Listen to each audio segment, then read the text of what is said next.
बिस्मिल्लाहिर्रहमानिर्रहीम। अस्सलाम वालेकुम दोस्तों, कैसे हो आप सब। दोस्तों मैं शेफ़ अफ़ज़ल, आप देख रहे हैं शेफ़ अफ़ज़ल यूट्यूब चैनल। दोस्तों आज हम बनाएंगे हलवाई वाली बर्फ़ी। किस तरीके से हलवाई बर्फ़ी बनाते हैं सेम वही रेसिपी आपके साथ शेयर करूंगा कि जिस तरीके से हलवाई बर्फ़ी बनाते हैं। दूध से ही हम बर्फ़ी बनाएंगे, फुल फैट दूध से। तो दोस्तों देखते हैं हलवाई वाली बर्फ़ी बनाने के लिए हमें किन किन चीज़ों की ज़रूरत है और ये कैसे बनेगी। तो आइए शुरू करते हैं बर्फ़ी बनाना। बिस्मिल्लाहिर्रहमानिर्रहीम। सबसे पहले 2 लीटर दूध एक कढ़ाई में मैंने शामिल कर दिया है और इसका मैं बनाऊंगा सबसे पहले खोया। तो दूध दोस्तों मैंने लिया है फुल फैट दूध का ही खोया बनता है। लो फैट दूध का खोया कभी भी अच्छा नहीं बनेगा। तो दूध को उबाल आ चुका है और उसको तेज़ फ्लेम पे, हाई फ्लेम पे ही पकाना है दूध को। तो दूध माशाल्लाह से आधा गाढ़ा हो चुका है। अब इसमें मैं 1 चम्मच मैदे का शामिल करूंगा। मैदा मैं इसमें इसलिए शामिल करूंगा कि दूध के अंदर, खोए के अंदर लम्स ना बने।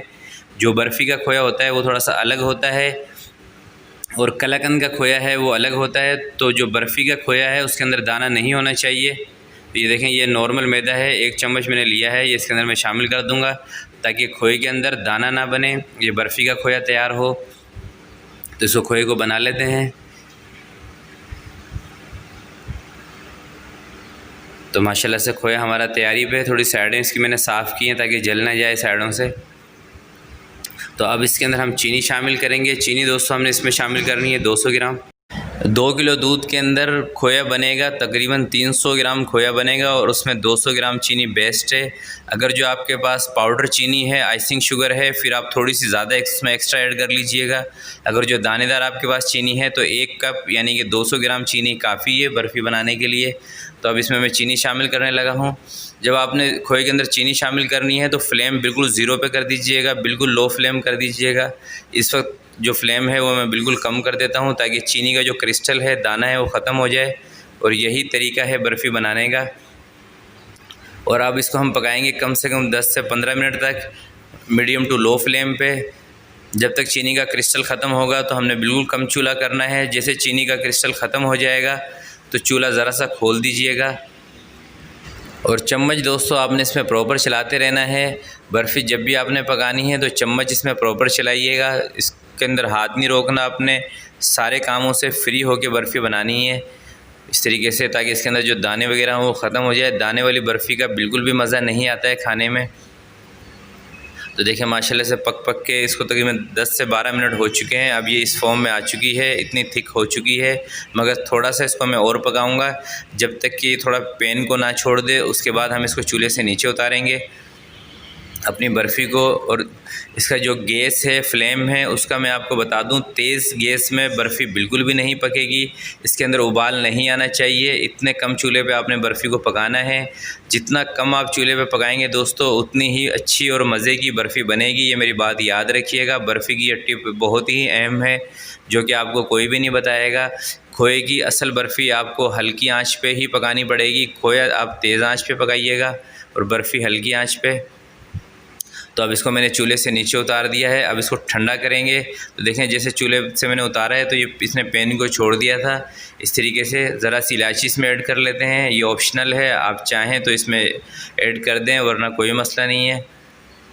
और अच्छे से मिक्स कर देंगे इलायची को। और अब इसको मैंने छोड़ दूंगा तकरीबन आधे घंटे के लिए ताकि ये ठंडी हो जाए, जमना शुरू हो जाए।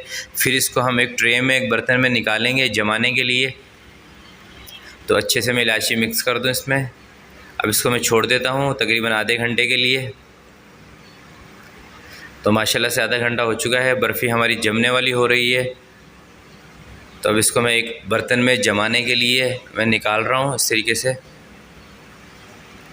इसको सेट करेंगे और इसको कम से कम 4 से 5 घंटे के लिए रूम टेम्परेचर में हम रखेंगे ताकि ये जम जाए बर्फ़ी। इस तरीके से बर्फ़ी मैंने सेट कर दी है। अब इसको हम रख देते हैं 5 घंटे के लिए कम से कम। तो माशाल्लाह से दोस्तों 5 घंटे हो चुके हैं और बर्फ़ी को मैं ट्रे से बाहर मैंने निकाल लिया है। अब इसके पीसेस बनाते हैं। सबसे पहले इस पर पिस्ते की गार्निश करेंगे। 5 घंटे से आप इसको ज़्यादा भी रख सकते हैं, 10 घंटे 12 घंटे भी जमाने के लिए रख सकते हैं। कम से कम 5 घंटे लाजमी है इसको जमाने के लिए, इससे कम टाइम ना हो। अब इसकी कटिंग करते हैं। तो मैं हमेशा की तरह छोटे छोटे पीसेस बनाऊँगा। आपका जो दिल चाहे आप पीसेस बना लीजिएगा इसके। तो देखिए माशाल्लाह से कितनी सॉफ़्ट और मुलायम बर्फ़ी हमारी बनी है, बहुत ही सॉफ्ट है बर्फ़ी ये। और बर्फ़ी के बारे में आपको बता दूं, ओरिजिनल असल बर्फ़ी ये कम से कम 10 से 15 दिन तक ख़राब नहीं होगी। आप इसको एयर टाइट बॉक्स में डाल के रूम टेम्परेचर पे रखिएगा, फ्रीज़र में या फ्रिज में रखने की ज़रूरत नहीं है। इसको ढक के आप रख सकते हैं, कम से कम 15 दिन तक आप इसको इस्तेमाल कर सकते हैं। जैसे जैसे दिन गुजरेंगे ये बर्फ़ी और भी मज़े की हो जाएगी। इतना ताज़ा बर्फ़ी में जायका नहीं आएगा जितनी 2 से 3 दिन पुरानी बर्फ़ी में आपको जायका टेस्ट आएगा। तो देखिए माशाल्लाह से मैंने पीसेस भी इसकी कटिंग कर दिए हैं और बर्फ़ी हमारी हो चुकी है बिल्कुल तैयार रेडी। एक पीस मैं आपको तोड़ के भी दिखाऊंगा कि किस तरह की बर्फ़ी हमारी बनी है। तो देखिए माशाल्लाह से कितनी सॉफ्ट और कितनी नरम बर्फ़ी तैयार हुई है।